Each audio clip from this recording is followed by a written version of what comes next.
အားလုံးပဲမင်္ဂလာပါမန်နီဘောမြန်မာကနေပြန်လဲကြိုဆိုလိုက်ပါတယ်အခုတင်ဆက်ပေးချင်တာကတော့ဘောလုံးသမားများငွေရေးကြေးဒုက္ခရောက်ရပုံအကြောင်းပဲဖြစ်ပါတယ်ဘောလုံးသမားတွေငွေရေးကြေးဒုက္ခရောက်ရတယ်ဆိုတော့အန်းအသင်းဖို့ကောင်းသွားမယ်ထင်တယ်ပေါ့နော်ဘောလုံးသမားဘဝဆိုတာကပတ်စံတွေအများကြီးရတဲ့ဘဝ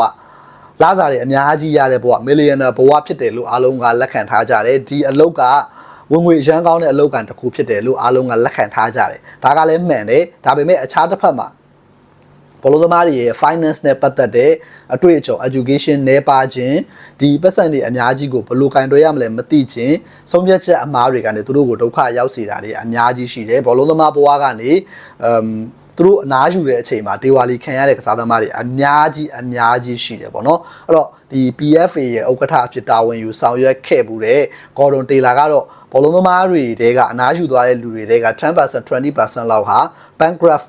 ဒေဝါလီခံရတယ်ဆိုပြီးတော့သူကတင်ပြခဲ့တယ်ပေါ့နော်အဲ့တော့ဒါကတကယ်ကြီးကိုကျွန်တော်တို့ကြားသိနေရတာပေါ့နော်ဒေးဗစ်ဂျိမ်းဆိုလို့အင်္ဂလန်လက်ရွေးစင်အသင်းနဲ့ပွဲ90ကျော်ဖမ်းခဲ့ဘူးတဲ့လီဗာပူးအသင်းတို့မန်ချက်စတာစီးတီးတို့မှာဖမ်းခဲ့တဲ့နာမည်ကျော်ကိုသမားတော်ဒါ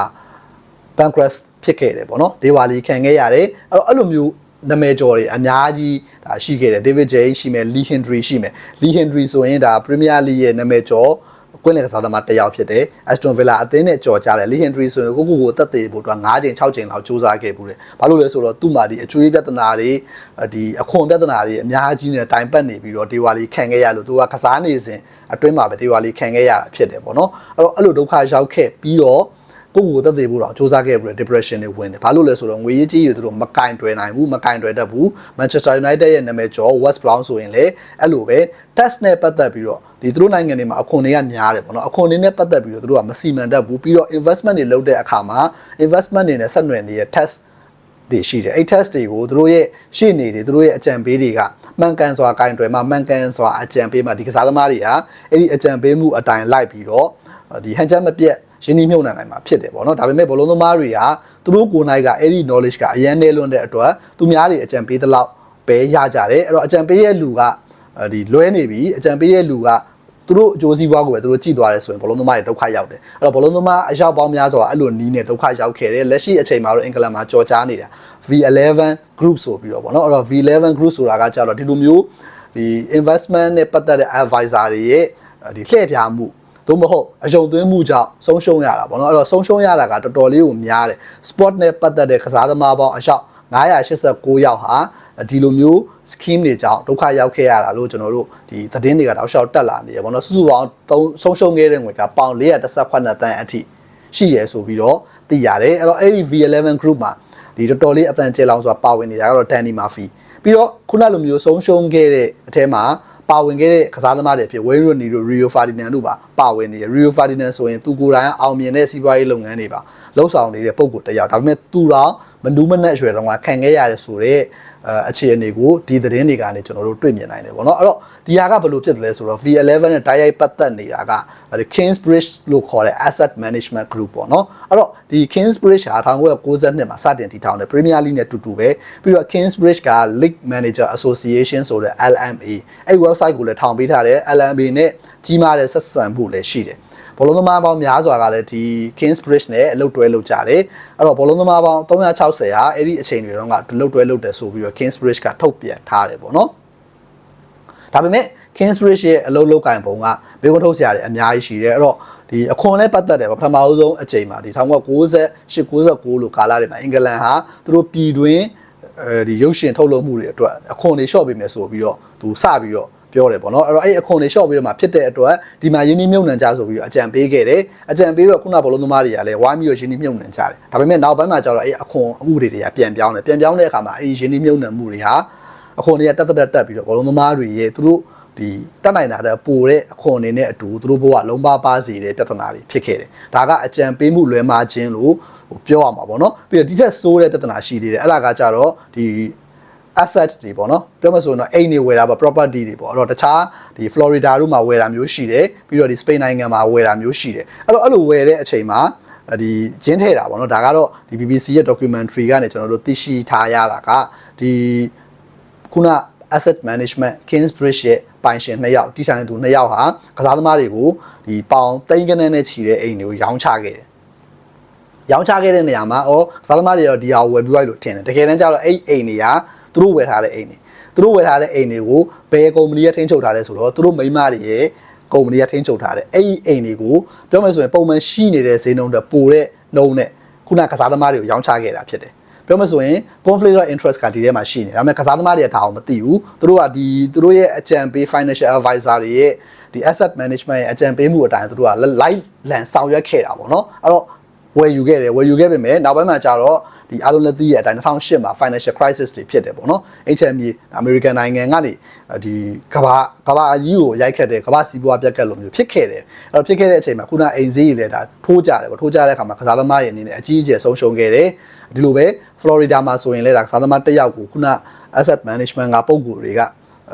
ကပြောမှဆိုအကြံပေးခဲ့တယ်ပေါ့နော်ဒါပေမဲ့တကယ်တမ်းမှာကြာတော့အဲ့ဒါကြီးကတကယ်တမ်းသူတို့အကြံပေးပြီးတော့တင်ရောင်းတဲ့လောက်ဈေးလည်းမရှိဘူးပြီးတော့နောက်ပိုင်းမှာကြာတော့ mortgage တွေနဲ့ဒုက္ခရောက်ခဲ့ပြီးတော့အဲ့ဒီ assets ကိုပြန်အပ်လိုက်ကြတယ်ပတ်စံတွေလည်းအကုန်လုံးဆုံးရှုံးခဲ့တယ်ပေါ့နော်အဲ့တော့ဒီ ancient ဈေးကွက်ဆိုတာကအားလုံးလည်းသိရတာယင်းနှမြုံနှံမှုနဲ့ပတ်သက်လာရင်အင်မတန်မှဒီမလိမ့်တပတ်လို့ကောင်းတယ်ပေါ့နော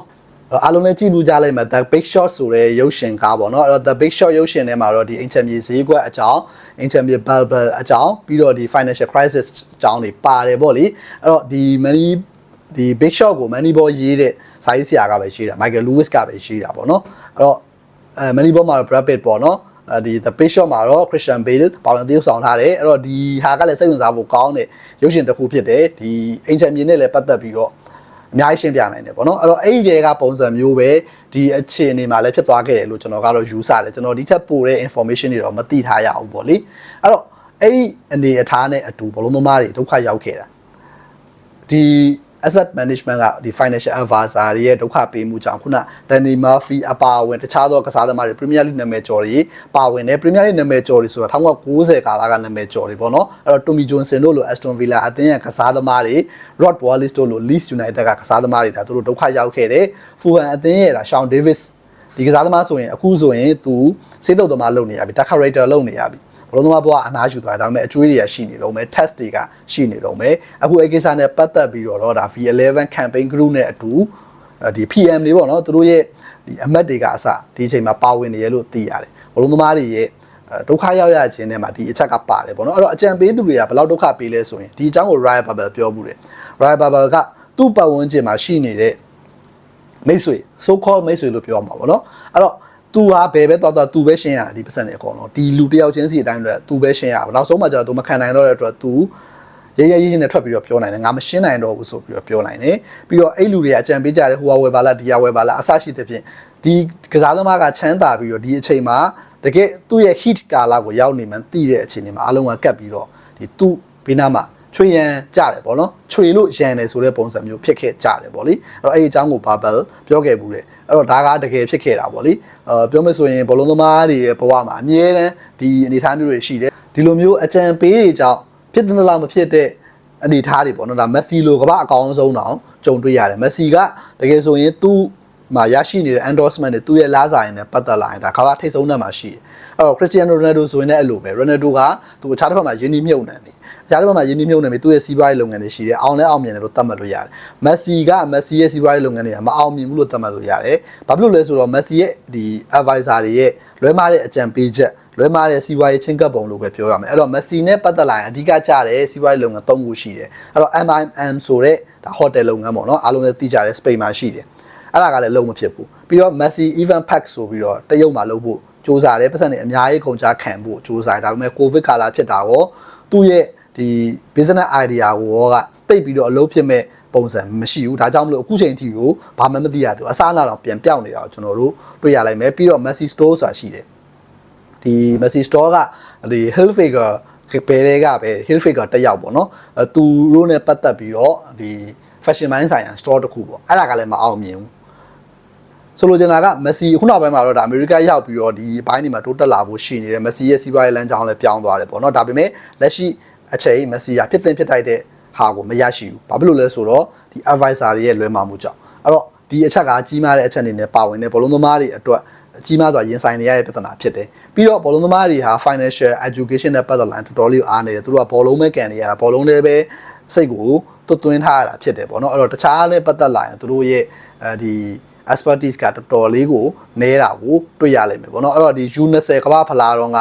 U20 ကမ္ဘာဖလားမှာဒီအင်္ဂလန်အသင်းကိုရယူပေးခဲ့တဲ့ဒီဂိုးသမားရှိတယ်ပေါ့နော်အဲ့တော့ဒီဂိုးသမားနာမည်ကို Curtis Anderson လို့ခေါ်တယ် Manchester City ကသူကအသက်22နှစ်နဲ့ပဲအနားယူလိုက်ကြတယ်အဲ့တော့သူကဒီဘောလုံးသမားတွေကိုဒီ academy တွေကနေသူ့ဘာမှမသင်ပေးဘူးပေါ့နော်ဒီပတ်စံနဲ့ပတ်သက်လို့ဘာမှမသင်ပေးဘူးသူတို့ဘာမှမသိဘူးအဲ့လိုပုံစံမျိုးကိုဒါပြောခဲ့ဘူးတယ်ပေါ့နော်အဲ့တော့တော်တော်လေးဒီတခြားသောသူနဲ့ရွယ်လူကစားသမားတွေကတော့ခုချိန်မှာဒါတန်းတစ်ခုကိုရောက်နေကြပြီပေါ့ဒါပေမဲ့သူကဒီထွက်သွားပြီးတော့ရုန်းကန်ရတယ်ပေါ့နော်အဲ့လိုမျိုးကစားသမားတွေအများကြီးရှိတယ်ပြီးတော့ခုနလိုအောင်မြင်ခဲ့တဲ့ကစားသမားတွေတော့ဒါအကြီးကျယ်ဒုက္ခရောက်လာပေါ့ဒီအိုင်နဲ့ပတ်သက်လာမာရာဒိုနာတို့ရိုနယ်ဒင်းညိုတို့လည်းကျွန်တော်တို့ပြောလို့ရတယ်ပေါ့နော်အဲ့တော့မာရာဒိုနာဆိုရင်အခွန်ပြဿနာပဲမာရာဒိုနာလည်းဒီအီတလီမှာသူနာပိုလီမှာကစားတော့ကအခွန်နဲ့ပတ်သက်ပြီးတော့ယူရိုတန်30ကျော်အခွန်ပြဿနာတက်ခဲ့တယ်အဲ့တော့သူ့ပစ္စည်းတွေအီတလီမှာရှိတဲ့ပစ္စည်းတွေအီတလီအစိုးရအကုန်သိမ်းတယ်မာရာဒိုနာကတော့အခုကွယ်လွန်သွားပြီပေါ့နော်အဲ့တော့မကွယ်လွန်ခင်မှာလည်းသူအဲ့ test တွေကိုအကုန်ပြန်ပေးချေသွားခြင်းမရှိဘူးလို့သိရတယ်အဲ့တော့ test ပြဿနာကတော်တော်လေးကိုကြီးတယ်မာဒိုနာကွယ်လွန်တဲ့အချိန်မှာမာဒိုနာနဲ့ရင်းနှီးတဲ့ journalist ကရေးတယ်ပေါ့နော်မာဒိုနာရဲ့ဘဏ်အကောင့်ထဲမှာဒီဒေါ်လာ3ကျော်တော့မရှိဘူးဆိုပြီးတော့သူရေးခဲ့ဘူးတယ်မာဒိုနာရဲ့ asset တွေကတော့တန်းကနန်းရှိမယ်ပေါ့ဒါပေမဲ့ asset ကကားတွေသူဝယ်ထားတဲ့အိမ် property 6လုံးရှိတယ်အာဂျင်တီးနားမှာအဲ့ဒါတွေတော့ရှိတယ်ဒါပေမဲ့သူ့ရဲ့ဘဏ်အကောင့်ထဲမှာပတ်စံတွေအများကြီးမရှိဘူးဆိုပြီးတော့ပေါ့နော်ဒါကမာဒိုနာရဲ့ level နဲ့ကျွန်တော်တို့ကြည့်လိုက်မယ်ဆိုရင်အန်အသင်းကိုကောင်းတယ်ဒါကလည်း poor money management ကြောင့်ဖြစ်လာတယ်ဒီအကြောင်းတွေပေါ့နော်ဒါရိုနယ်ဒင်းညိုဆိုရင်လည်းအဲ့လိုပဲဒီအခွန်ပြဿနာတက်တယ်အခွန်ပြဿနာတက်တော့ဒီပြဿနာအလုံးသိကြပါတယ်အခွန်ပြဿနာတက်တော့ passport အသိမ်းခံရတယ် passport အသိမ်းခံပြီးတော့မကြပါဘူးဒီ Paraguay နိုင်ငံကို passport false passport နဲ့ဝင်ရောက်တဲ့ပြဿနာတက်ပြီးတော့ထောင်ထဲမှာ9လနေခဲ့ရတယ်ပေါ့နော်အဲ့တော့ထောင်ထဲမှာသူဘောလုံးတွေပါရတော့ဒီကစားပြခဲ့သေးတယ်ပေါ့နော်ဒီဟာကလည်းကဘာကြော်ပါတယ်ဒါပေမဲ့ကျွန်တော်ပြောချင်တာက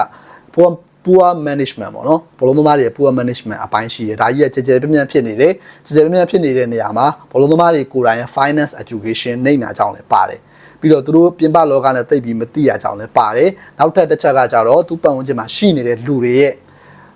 ပြောမလို့အများကြီးသုံးဆွဲမှုမှာတငယ်ချင်းတွေကဝိုင်းပြီးတော့ဒီဖြုတ်ကြတာပေါ့နော်ပျော်ဒီကစားသမားနဲ့အတူပျော်ပါပြီးတော့သုံးဆွဲကြတယ်ဒီကစားသမားရဲ့ပတ်စံတွေ fortune တွေကိုသုံးဆွဲကြတယ်ဒါကလည်းတစ်စိတ်တစ်ပိုင်းပါတယ်အဲ့လိုသုံးဆွဲခြင်းကားအကောင်းစားတွေဝယ်တဲ့ပါတီအကြီးတွေပေးတယ်အဲ့လိုနီလန်အဖြစ်ပတ်စံတွေကလည်းမစုဆောင်မိဘူးပေါ့အဲ့လိုဖြစ်ကြတယ်ဒါကလည်းကစားသမားတွေရဲ့အစိတ်ပိုင်းအများကြီးရှိကြတယ်တချို့ကကြတော့စုဆောင်တယ်ဒါမဲ့ကျွန်တော်အရှိမတင်ပြခဲ့တဲ့ V11 group ကပုံကိုယ်တွေလိုမျိုးစုဆောင်တယ်ဒါမဲ့စုဆောင်မိမယ်သူတို့ရဲ့ advisor တွေသူတို့ရဲ့ lawyer တွေရဲ့စေထိုးမှုကြောင့်ပေါ့နော်အနေထားတွေကပြက်ယွင်းပြီးတော့သူတို့ကအကျွေးတွေပြန်တင်တဲ့ဘဝရောက်ပြီးသူတို့ရဲ့ကစားသမားဘဝပြီးဆုံးတဲ့အချိန်မှာအဲ့ဒီပြဿနာတွေကိုပြန်ရှင်းနေရတဲ့အလုပ်တွေရှိခဲ့တယ်ပြီးတော့နောက်ထပ်အရေးကြီးတဲ့တစ်ခုကတော့ divorce ပေါ့နော်ဘောလုံးသမားတွေဟာဒီကစားသမားဘဝအနားယူပြီးသွားရင်အိမ်အောင်ကွဲကြတာများတယ်အိမ်အောင်ကွဲခြင်းကြောင့်ပတ်စံတွေလည်းအများကြီးကုန်လာတယ်ရှိတယ် David James ဆိုရင်ဒီအိမ်အောင်ကွဲခြင်းကြောင့်ယူရိုတန်းနဲ့ချီပြီးလျှော်ခဲ့ပြီးသူကိုယ်တိုင်ဒေဝါလီခံသွားလာဖြစ်တယ်ပေါ့နော်အဲ့တော့ကျွန်တော်တင်ပြခြင်းတဲ့ဘောလုံးသမားတွေရဲ့ငွေရေးကြေးဆိုင်ရာပြဿနာဆိုတာကဒီအကြောင်းကိုဖြစ်တယ်ဘောလုံးသမားတွေအနေနဲ့ဘောလုံးငွေရေးကြေးနဲ့ပတ်သက်လာရင်ပြဿနာလေးတွေတက်နေပြီးတော့အဲ့ပမာဏကလည်းထင်တာအထက်များတယ်ပေါ့နော်ဒီဟိုးအောက်ခြေအဆင့်မှာလည်းကျွန်တော်တို့အဲ့လိုပြဿနာဒါကတော့ပတ်စံအလုံးလောက်မရတဲ့ပြဿနာတွေရှိတယ်လို့ပတ်စံအလုံးလောက်ရတဲ့ပြဿနာတွေကြားထဲမှာလည်းခုနလိုပြဿနာတွေရှိနေတဲ့အကြောင်းတင်ပြလိုက်ရခြင်းဖြစ်ပါတယ်ကြည့်ရှုအားပေးခဲ့တဲ့အတွက်အားလုံးကိုအထူးပဲကျေးဇူးတင်ပါတယ်